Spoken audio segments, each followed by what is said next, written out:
start in 3, 2, 1. In our contemporary society, where we all have to deal with managing financials and domestic affairs, having more than one child in the house would be a moral problem to most families in China.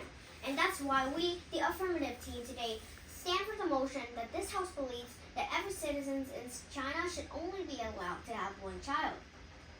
Good morning, ladies and gentlemen, esteemed judges, and my respected opponents. My name is Sophia. Today, I'm playing the role of the wood speaker of the team, fighting for the happiness of Chinese families.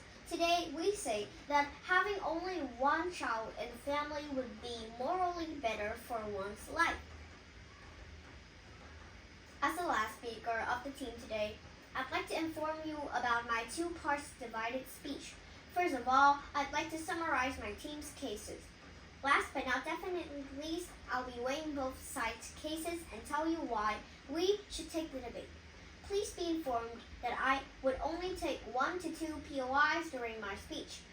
Now, for your information, Chinese families nowadays are having a hard time managing their domestic affairs and financials. Before you say that having more than one child provides happiness, please tell us how these struggling families are going to manage everything in a row.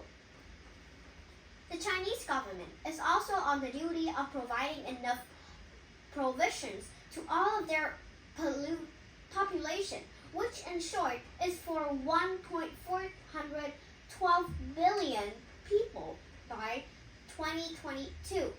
Now, with every household having more than one child, what is the government supposed to do? We admitted that it's not ethical to actually stop someone from having more than one child. But this is just morally right. Now think about it in the moral side. Protect your life better than having more children, but their life is not enough for them to strive in nowadays society. Which would you prefer? Now, let's go to our summarization. Firstly, importantly, we'll talk about economic stability. Now, China is facing the problem of unstable economic systems because of no birth control and rapid production of citizens, which became complex to manage. With the last population, the Chinese government would be able to provide enough provisions to their population and wouldn't face the problem of an equal economic system.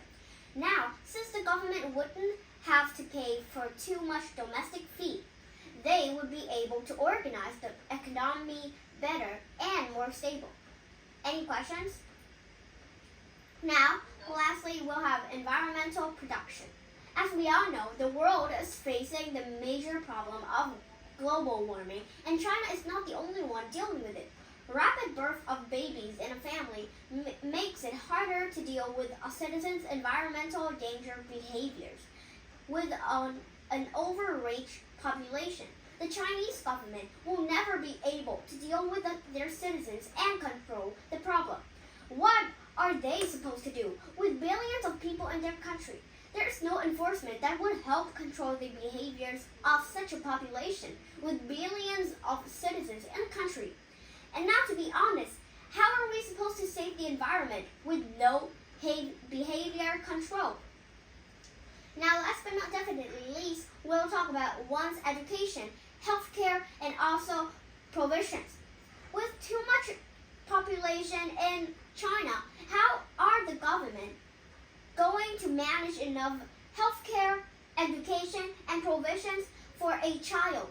Now, it's not ethical, again, to prevent somebody to have little than 2 children.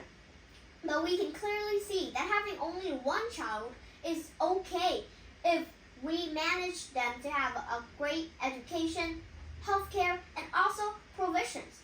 One but enough and careful is even better than a lot, but nothing is even done successfully.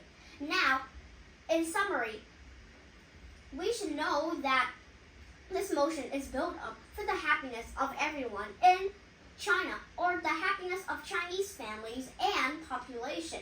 Now, having two kids in a family without any great education, healthcare, or provisions, how are they actually supposed to be happy? A lot, but no happiness in a family. Which one would you prefer?